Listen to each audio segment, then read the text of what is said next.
That's what I'm, referencing, or I'm looking at. So I think it's fair to say, there are many theories of how we came to exist, from the beginning of time, from the beginning of time, even before, like, recorded history, which I think is beyond, our comprehension, or our knowledge at least. We've wondered why, what, how, and I think the consensus, right, the scientific consensus is the Big Bang Theory is the most widely accepted point of view by people that consider themselves rational and secular, right? Which is that the world came, not the world, everything came from an explosion that the scale of is beyond anything that we can comprehend. And that is an interesting argument for God, I think. Is that is a,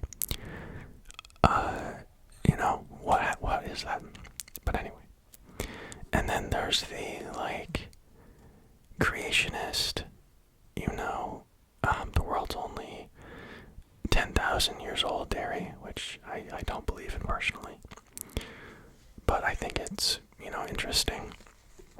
And I understand that the reasoning for that is that some people believe that the Bible is literal and the Word of God.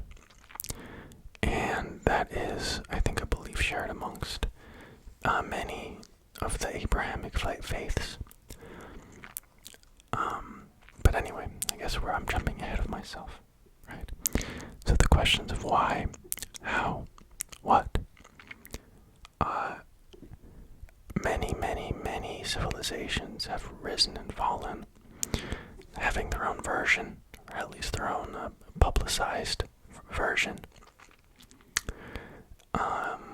In Mesopotamia, the people believed that the gods were among them.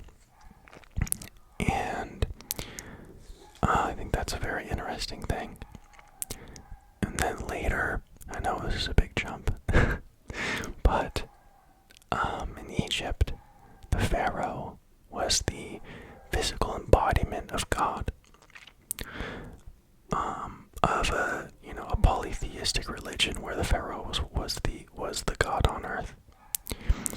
And then we have Greek, which is kind of where I think a lot of my society's philosophy came from. Western philosophy, I think, is really influenced by Greek philosophers. And there's also the polytheistic pantheon of the Greek and later Roman empires. As I'm sure the Romans kind of adopted the Greek gods after they conquered Greece, and kind of turned them into their own. They had different names for them and such, and they had different aspects. I think a super interesting thing of that was, this is so silly, right? But I remember when I was a kid, I was really into, Greek and Roman mythology, and I had all these books about it, and I found, Percy Jackson and Heroes of Olympus, Kang Chronicles, and I thought that was so cool. I know it's not the most, they don't portray the gods in that or the societies in the same way that they were, right? But I think it's so interesting how, when the characters interact with the different incarnations of the Greek and Roman gods, they're different. In the books, in the fiction books, right? The Roman gods are a bit more warlike, a bit more solemn, but the Greek ones were a bit more, a bit more free,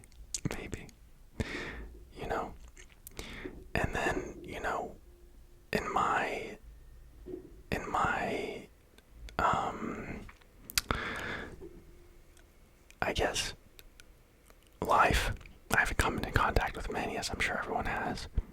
I've been coming into contact with many, dozens of different ways of thinking.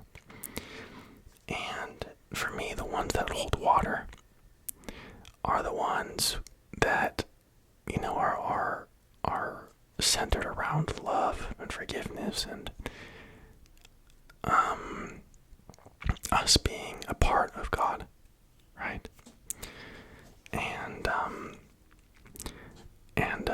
I think the New Testament is very interesting to me because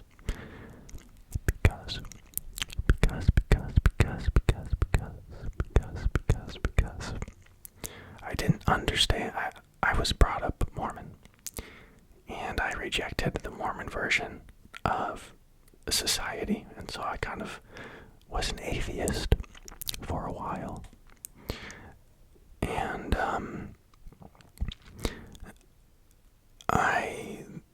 I found like Eastern philosophy and spirituality, and that kind of led me back to Christianity. I remember learning about Buddha and the relinquishing of desire, and then coming back to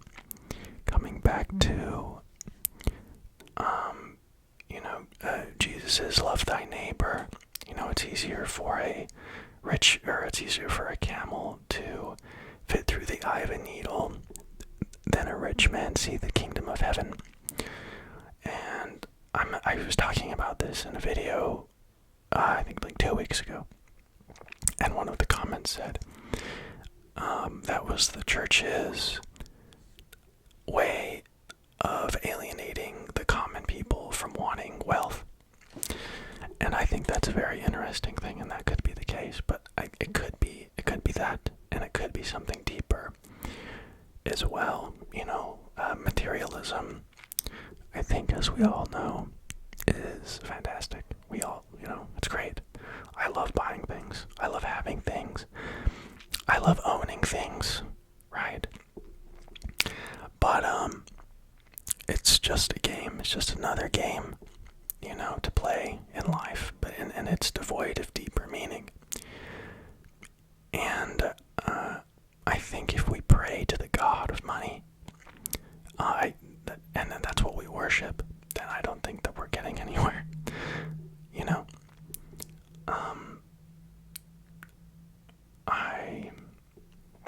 I like money. I think everyone likes money, but I don't think it's the thing that gives me my life meaning, but it is so important. It is definitely a very important piece of the pie, so to speak. And I think something I also want to talk about is the inner skeptic and the inner believer.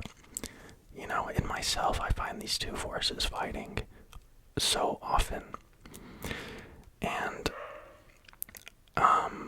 sometimes I want so bad to believe something, and then I have to break it. I have to break that belief that I want to be true, so I can believe in it, right? And when you kind of ask these questions, what is good? What is the self? What happens when we die? These things. There was a Buddhist saint, I do not remember his name, and he said once you start asking these questions, the journey begins and you can't stop. Because I think everyone has a feeling that there's more out there. More, what do I mean? But more than our material, buying things. Buying things, and, the hierarchy. Status, money, power hierarchies. Because that's the game that we live in. That is the visible, malleable game that we live in. We're born at one level of society. And some of us go down, some of us go up, some of us stay the same, right? And then I play that game, and I'm still playing that game. But at the same time, I know it's a game. You know, it's a game, and that's all it is. You know, like when I ask myself, who am I? What am I? I don't know. I don't know. I know what my name is. I know the traits that I identify with myself. But there's something deeper there. There's something beyond my ego, beyond my individuality, that is, you know, that is there. And I don't know what it is. You know, and I think that's a super woo-woo thing to believe, you know. But then when I listen to people talk about these things, right? What really resonates with me is the idea that there's something beyond us that exists and that is real. And I think we're going on a whole tangent right now. But I think that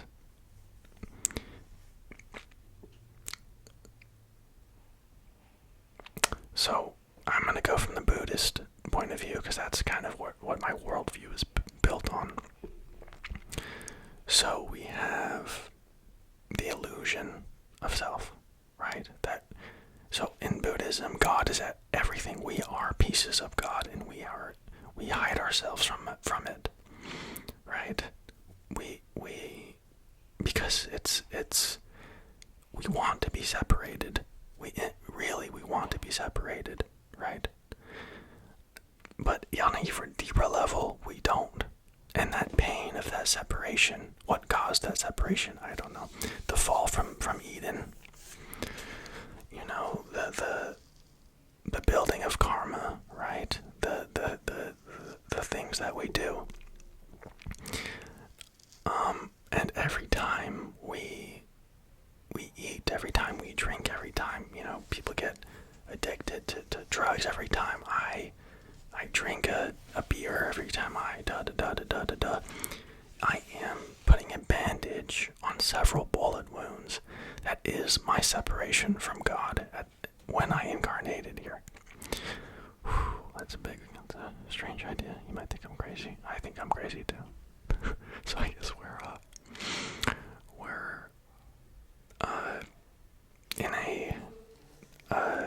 in agreement about that. And then Beyond Good and Evil by Nietzsche. I don't know how to pronounce his name. I don't know. A lot of people pronounce it different ways. I don't know who's right. If you have the correct pronunciation, let me know. So in Beyond Good and Evil, Nietzsche basically slappers and breaks every way of believing. You know, and he's right sometimes. But when you're reading books, but especially nonfiction, you can kind of feel how someone thinks, and you can feel the pain they have inside of them. And that book is full of pain. And I think the skepticism in that book or not just that book, but everything, you know, and people is pretty obvious, you know, in their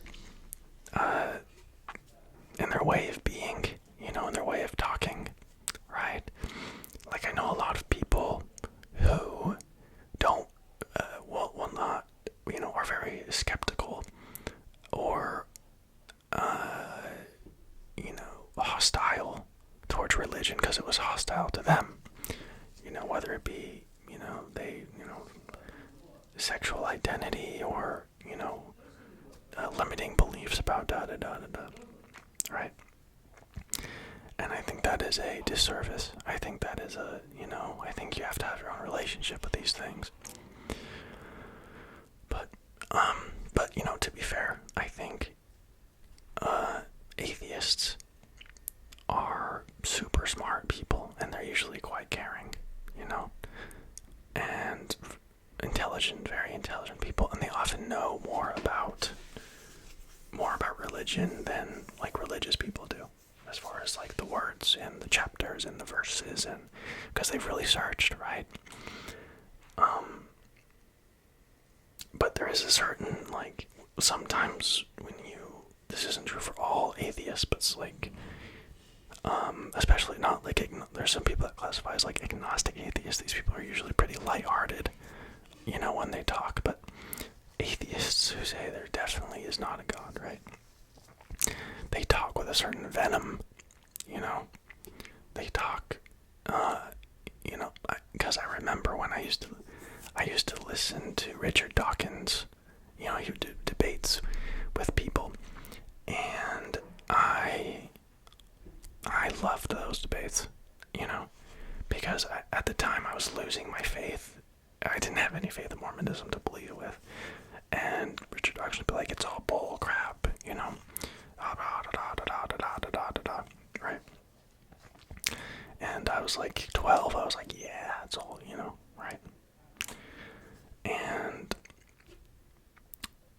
then I started, through Buddhism, I started believing in other things again, I believed that I didn't know everything, right? That there is perhaps something beyond my comprehension that is out there, right? And I think some people believe in science, only in science. Some people believe in mystery, and I believe in both,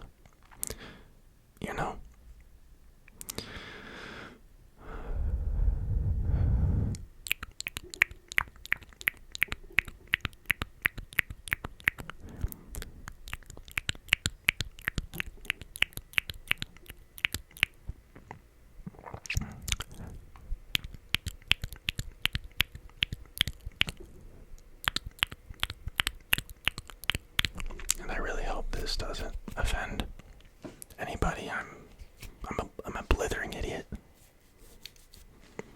I don't think I'm a blithering idiot. I think I could be insane. I could be insane. I absolutely could be insane. So,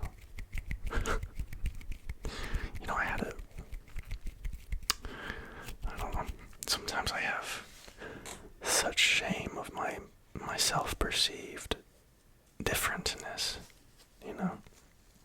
I feel like my thoughts are so colorful,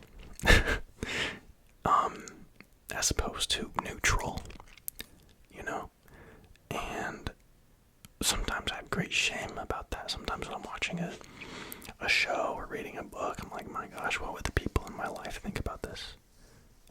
They would think I'm like crazy, or it would completely change their perception of me. Because I don't know, I think there's perceived, there's a mask I have to wear in society to be respected, and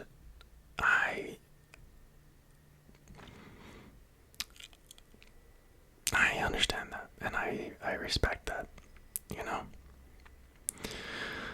but I think that, you kind of have to let that out, even if it's by yourself, even if it's just being weird by yourself, being strange, being colorful, and I think it's important to connect with people, right? I live in a very conservative city, and I do see the point of conservatism. It's safe here, it's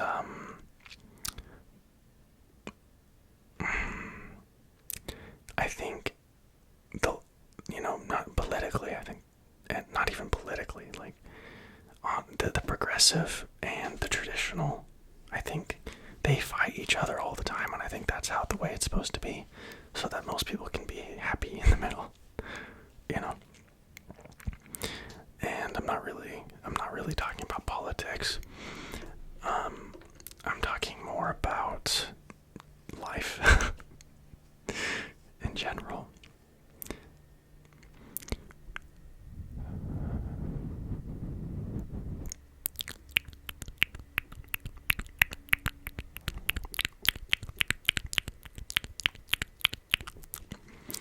Okay, I'm just gonna make sounds for a while, okay?